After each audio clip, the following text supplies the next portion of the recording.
Hi guys, welcome back to my channel. Today I'm going to be doing a pretty easy makeup tutorial on the look that I'm wearing right now. I think it's perfect for every day, and this is kind of what I reach for on an everyday basis when I don't want to do anything crazy or I'm not in the mood to wear any eyeliner. I think this is a perfect look. Especially, I'm going to be playing with some eyeshadows. They're a little bit more on the orange terracotta side, so if you are afraid of those kind of colors, which I know they can be kind of intimidating, but they're so pretty when worn on the eyes. That's what I'm wearing today. So if you're interested to see this everyday terracotta colored eye makeup look, just keep on watching. Hi! So I'm starting off by priming my face with the bareMinerals Primetime Foundation Primer. This is the original, and I'm just using this to make sure my foundation goes on smoothly. Next I'm going in with the Buxom Show Some Skin Weightless Foundation. I have the shade Tickle the Ivory, and I'm applying this with my Artis Oval 7 brush. I've really enjoyed the way this brush applies foundation, and it's kind of new to me, but I've been really enjoying it.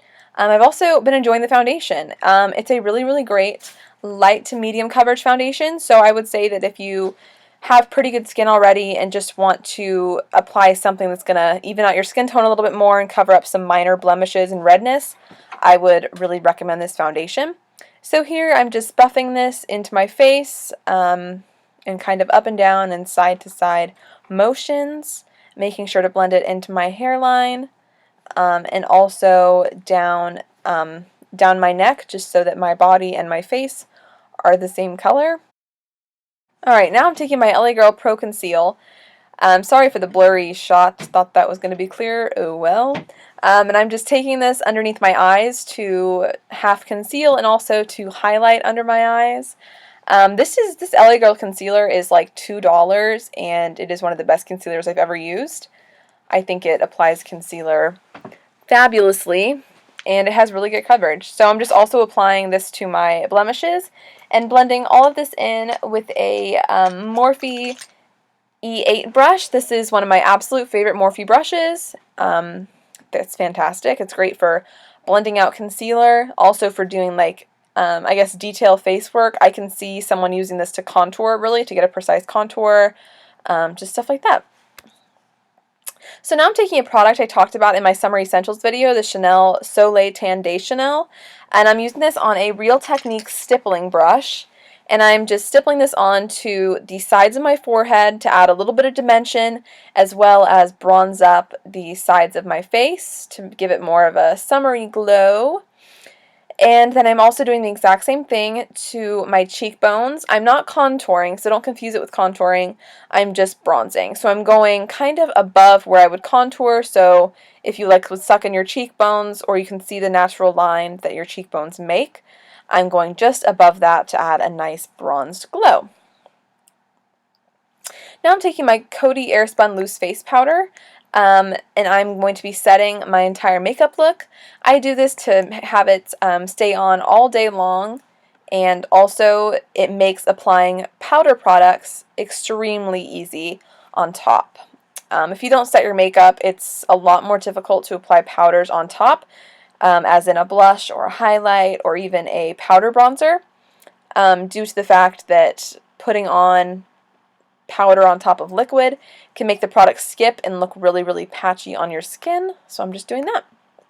And now I'm taking my Physicians Formula Butter Bronzer, my favorite bronzer of the moment, and I am just taking this basically everywhere I put the cream bronzer, just to add a little bit more of a bronzed look. That's kind of what I was going for with this look. It's just something really bronzy. So yeah, I really love this bronzer. I also talked about this bronzer in my Summer Essentials video. I'll link that down below if you haven't seen it.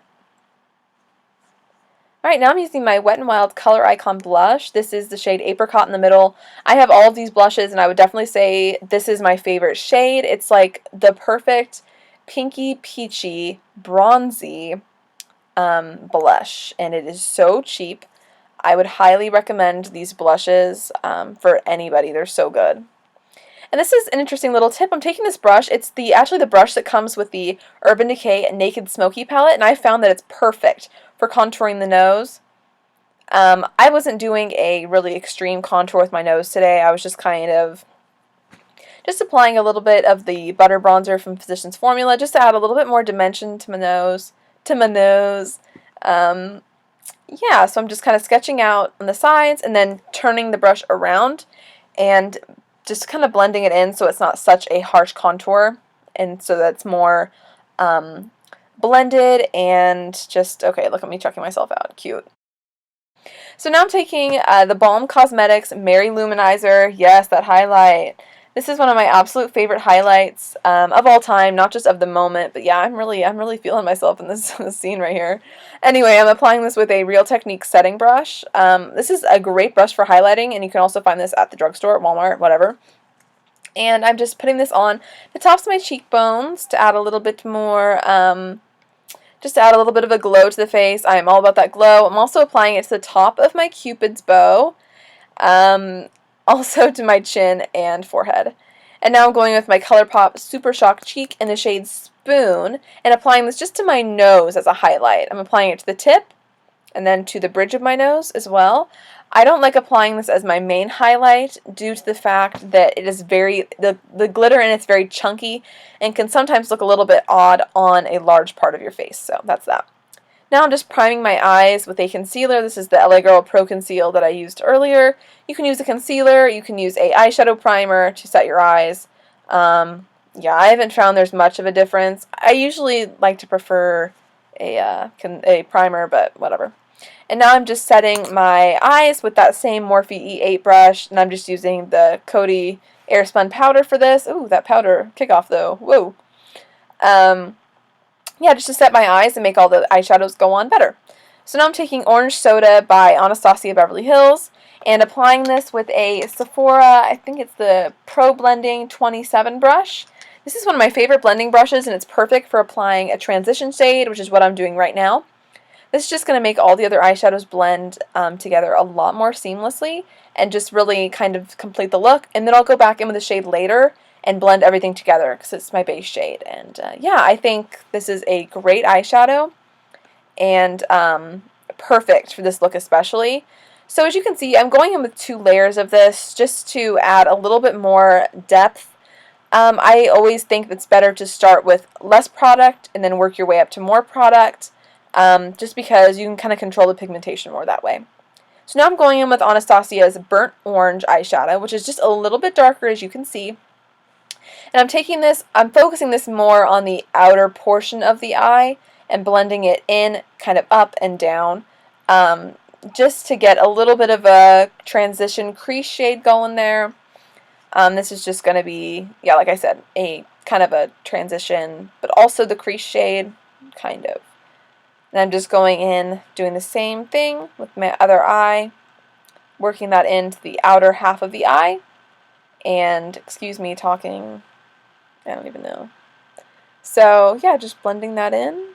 Blend, blend, blend. Blending is so key. Like, it's the key to everything that looks good in makeup is blending. For that final crease shade, I'm going to be taking Anastasia's Blazing eyeshadow. And I'm applying this with a Sigma E45 brush. It is their Small Tapered Blending, I believe is what it's called. Yeah, Small Tapered Blending E45. And I'm just taking this on the side of the brush, working it in a diagonal manner, as you can see, so I can get it on the crease, but also on the lid. And then I'm blending it into the crease a little bit more, just to add that further, like I said, in every single clip, a little bit more dimension. And then I'm going back in with the Orange Soda shade that I said I was going to be going back in with to blend the whole look together. And for this I'm using a Morphe M433 brush. This is a great blending brush. It really just gets everything looking nice and seamless, which is what I think everyone wants in their makeup look. Then I'm going in with Burnt Orange by Anastasia again. This is that second shade I used on my crease. And I'm taking this on my lower lash line with a Sonia Kashuk pencil brush. This is a really great brush. This is a really, really great brush to use on the lower lash line because it gives just the most perfect distribution of color for a nice smoky lash line look. And then I'm going in with Blazing, the darkest shade I use, and just adding this on the outer half of my lower lash line to make it just a teensy bit more smoky. Alright, now I'm blending all this out with that Morphe M433 brush. just to make it look very seamless and fluid, and also blend it in a little bit more with the top of my eyes. And I'm going back in with that Colourpop highlight and taking a, what is this? This is the e.l.f. blending eye brush, and I'm just putting this on the inner corners of my eye just to highlight that. I think this looks really, really great with any eye look. It's just adding a little bit of glitter to the inner corner and also to the brow bone. I think it looks super good. Yeah, so I'm just doing that. I'm going with my Revlon eyelash curler and curling my lashes, starting at the base, flipping my curlers up. This is gross kind of now that I'm looking at it, not cute. And doing this to both eyes to make my mascara look a little bit better. I'm going with an eyelash primer. This is totally, like, if I'm not even lying, a total princess product. This is not something that you need to do. I just do it because I have it and because I like makeup a lot. But you can just go straight in with the mascara. I'm just using a primer just to, I don't really know. I don't even know. And now I'm going with my Dior Iconic Overcurl Mascara. This is a tiny little sample that I had, and I just wanted to use it because I don't like having a lot of samples. And I'm just taking this, starting at the root of my lashes, kind of twisting, going back and forth, as you can see, up, and kind of closing my eye a little bit and wiggling it back and forth. And then just going in with a second coat. I like really piling on the mascara, as you can see. But in a cute kind of way, in a cute way. And then I'm just going to use the same technique, kind of going back and forth. This will prevent you from getting it all over your face, as I think everyone has done with mascara. It's a messy product. So yeah, I'm just putting that on my lower lash line. And then I'm applying my Makeup Forever Mist and Fix Setting Spray just to my whole face. This is going to soak up any extra powders you have on your face and make your makeup just look so much, oh, that highlight. Make it look so much more natural, which I love. And then I'm going in with my NYX Liquid Suede Cream Lipstick in the shade Sandstorm. This is truly, in my opinion, my perfect nude shade. I love this color. This is by far, well, not by far, but I would say this is my favorite liquid lipstick formula. I wish they had more shades that were wearable for every day. A lot of them are kind of crazy, not gonna lie. But I love this lipstick color. It's so beautiful and applies so nicely. It's so comfortable. Alright guys, and that is it. Thank you so much for watching. See ya!